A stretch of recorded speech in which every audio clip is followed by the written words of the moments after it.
Hey everyone, this is Pallavi and this is the 13th game of the book Logical Chess Move by Move by Irving Chernev. This is an amazing game where White took the advantage of Black's delayed piece development and used his resources to win the game. Let's start. So this game was played between Dobias and Podgorny in Prague in 1952. The opening played in this game was French defense. White started with e4, controlling the center and making way for the queen and the bishop to come out. Black played e6, the French defense. This move prepares black with d5 and to attack this e4 pawn, the pawn center of it. Now white played d4, creating a pawn center, also making way for the c1 bishop to come out and more space for the white queen. After this, black played d5, the immediate attack on the e4 pawn. White played knight c3, develops and supports the e pawn. Now black played d cross e4, temporarily allowing white more freedom of action but hopes to play c5 later and destroy the troublesome d pawn by playing c4. So here white captured knight cross e4. The recapture leaves white with a centralized knight and pawn position. Black played knight to d7, preparing for a support for g8 knight's development on f6. So here had black played knight f6 directly, then knight cross f6 and it's a check, and black must either break up his king side pawns by capturing g cross f6 or capture with the queen and risk its being bothered by the minor pieces. For example, knight f3 and then bishop d7.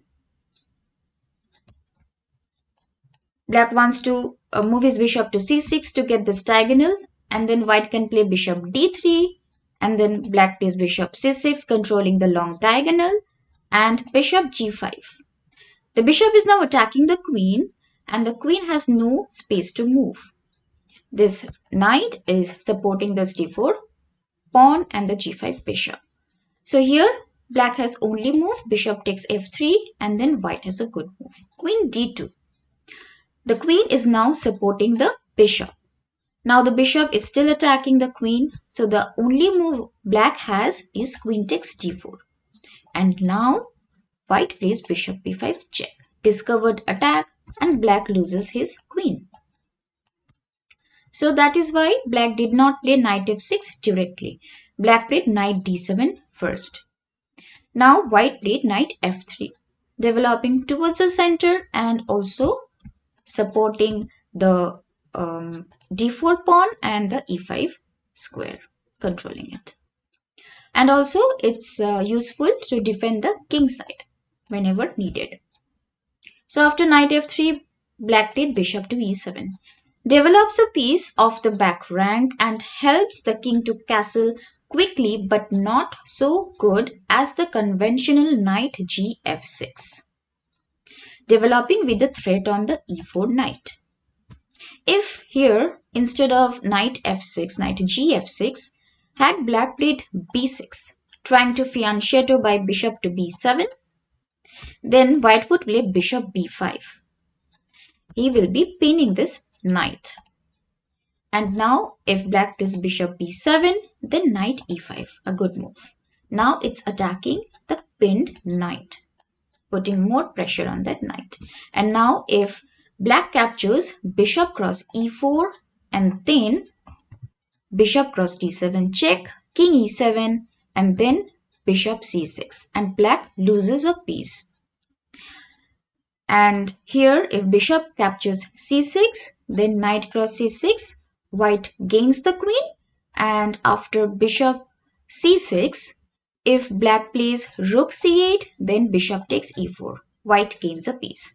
Also after bishop c6, if black plays f6, counter-attacking the knight, then white can play bishop cross e4 f cross e5 and then bishop cross a8, gaining an exchange. So here after knight f3, black played bishop e7, but knight gf6 was a better option, developing with a threat, not delaying the knight development. So bishop e7 and now white played bishop to d3, developing the bishop on a square which will overlook at the king side in near future, also making way for castling. Now black played knight gf6. Black too prepares to get his king to the safety.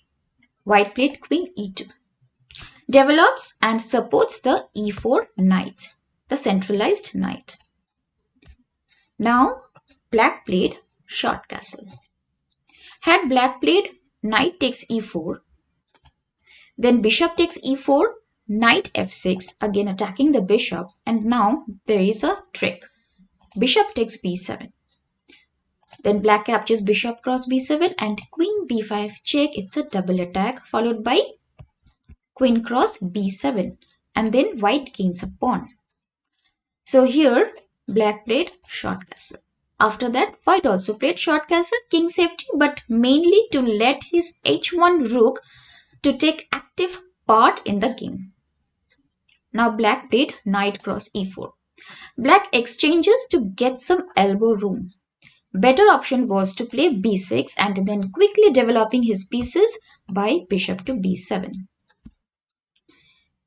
So after short castle, black played knight cross e4. Now white played a good move. Queen cross e4. Takes control of the board with a threat of checkmate on h7. Black played knight f6. Naturally, black does not want to move his kingside pawns. Black prevents the checkmate and also attacks the queen. Now, white played queen to h4. After this move, black must keep the knight on f6 to protect the h7 pawn from getting checkmated by queen cross h7.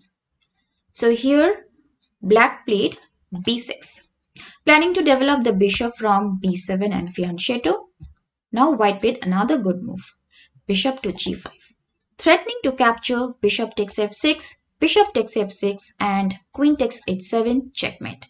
But the hidden purpose of bishop g5 is to force black to move one of the kingside pawns to avoid being checkmated. A move by either of these pawns creates a looseness in the defensive structure that can never be repaired. It weakens the position as it makes a breach that can never go back to its former position in the line of defensive pawns. Here, black played g6. Now take a guess. What would have happened had black played h6? Then bishop cross f6, bishop cross f6. And do you see the double attack now? Well, queen e4, threatening to checkmate at h7 and also attacking the rook. So that is why black played g6. Now white played c4, stopping black from playing knight d5, which would lead to exchange of the dark bishops. Also, white is supporting the d5 square for the d5 square for d4 pawn push, which will break up the pawn structure at e6. So after c4, black played bishop to b7, developed his last minor piece on an open diagonal as black has no counter attack. Now white played d5, threatening after a preparatory rook a d1 to take the e6 pawn so that the forced recapture f cross e6 deprives black's g pawn of one of its props. So after d5, white is threatening to play rook a d1. Now black played e takes d5. This seems to be to win a pawn, as should white recapture with c cross d5. Then knight cross d5 and black wins a pawn, as well as the dark squared bishops are getting exchanged forcefully. But instead of C cross D5, white played a good move. White played rook f e1. Threatens immediate victory, which is, can you guess? Which is rook cross e7, queen cross e7, bishop cross f6, and attacking the queen. Now when the queen moves, let's say queen to d6, and now knight g5, threatening to checkmate on queen cross h7. Now black plays, let's say h5, then queen takes h5, good move, as it sacrifices the queen. Now again threatening to checkmate on h7. Now if pawn takes the queen, and then bishop h7, a beautiful checkmate by sacrificing the queen. So after rook e1, black played h6. Now black offers a pawn to deflect one of the pieces bearing down so heavily on his f6 knight and the e7 bishop. So after h6, now white played queen takes h6. But not bishop cross h6 because of knight e4 driving off white's queen.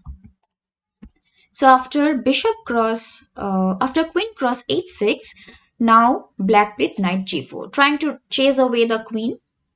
Had black played knight to e4, then bishop takes e7, queen takes e7, c takes d5. The knight is now pinned. Then if bishop takes pawn, and then bishop takes e4, and rook takes e4. Now that's a good move, again sacrificing another piece. Then queen takes e4 and knight g5, threatening to checkmate and also attacking the queen. So that's why black played knight to g4. Now white played queen h4, supports the bishop and attacks the knight, and threatens to win by bishop cross e7. Now black played bishop cross g5. Had black again moved to knight f6, then rook takes e7, queen takes e7, bishop takes f6 with the threat of checkmate and also attacking the queen. So after queen h4, black played bishop takes g5. Now white played knight takes g5, once again threatening to checkmate from queen h7. Now black played knight f6, controlling the h7 box. Now white played queen h6. This move restricts black more than would maneuvering the rook over to h3 by way of e3. For example, after rook e3, then black would play rook e8, rook h3 and king f8, and the king escapes. Immediate disaster after white's actual move if black tries to play rook e8. So here after queen h6,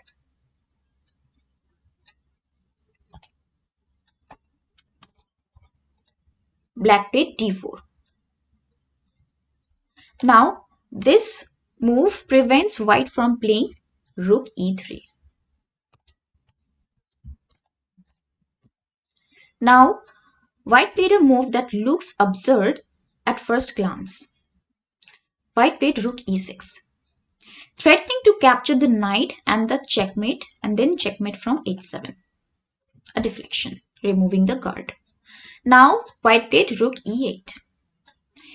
Black played rook e8. If black had played f cross e6 and then queen g6 check, king h8 only move, queen h6 check, king g8, bishop h7 check, and then king h8, bishop f5 check, discovered check, king g8, bishop takes e6 check, rook f7, and then bishop takes f7 checkmate. So after rook e6, black played rook e8. Now white played bishop takes g6 and black resigned.